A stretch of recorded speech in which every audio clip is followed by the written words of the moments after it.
শেখ হাসিনা যদি দেশে ফিরে রাজনীতিতে ফিরতে চায় তাহলে ৭১-এর গণহত্যাকারী ইয়াহিয়া ও টিক্কা খানকেও ফেরত আনতে হবে। একথা বলেছেন বিএনপির সিনিয়র যুগ্ম মহাসচিব রুহুল কবির রিজভী। তার অভিযোগ, শেখ মুজিবের খুনিকে ভারত ফেরত পাঠালেও শহীদ প্রেসিডেন্ট জিয়াউর রহমান হত্যা মামলার আসামিকে ফেরত দেয়নি। রাজধানীতে যাত্রাবাদী প্রতিরোধ দিবসের এক আয়োজনে এমন অভিযোগ করেন তিনি। যাত্রাবাড়ী প্রতিরোধ দিবস বাস্তবায়ন কমিটি আয়োজিত ১৭ জুলাই যাত্রাবাড়ী প্রতিরোধ দিবস শীর্ষক আলোচনা সভা। এতে অংশ নিয়ে জুলাই আন্দোলনের স্মৃতিচারণের পাশাপাশি ওই সময়ের হত্যার বিচার না হওয়া পর্যন্ত সংগ্রাম চালিয়ে যাওয়ার আহ্বান জানান বক্তারা। আমার ছেলে সহ ১৪০০ শহীদের বিচার আমি এখানে দাবি করছি। রাষ্ট্রের কাছে আমি আমার সন্তানের বিচার চাই। যাত্রাবাড়ী যত গণহত্যা হয়েছে সবার বিচার চাই।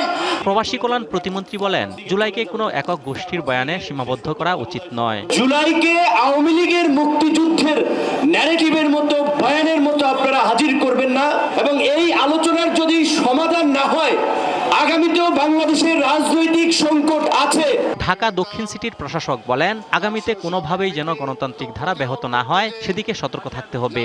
নগদ নিয়ে এলো হার না মানা হার অফার। সর্বনিম্ন ১০,০০০ টাকা রেমিটেন্স নগদে পাঠালে থাকছে স্বর্ণের হার জেতার সুযোগ। গণতন্ত্রকে প্রাতিষ্ঠানিক রূপ দিতে হলে গণতান্ত্রিক পথে হাঁটতে হবে, এবং সেটার জন্য আজকে সুযোগ্য নেতা তারেক রহমানকে আজকে সহযোগিতা করতে হবে।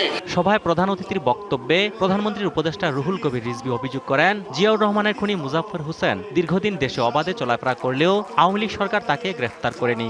শেখ হাসিনা যদি এদেশে ফেরত এসে রাজনীতি করতে চান তাহলে ইয়াহিয়া খানের যে উত্তরসূরি আছে, টিক্কা খানের যে উত্তরসূরি আছে তাদেরও আনতে হবে।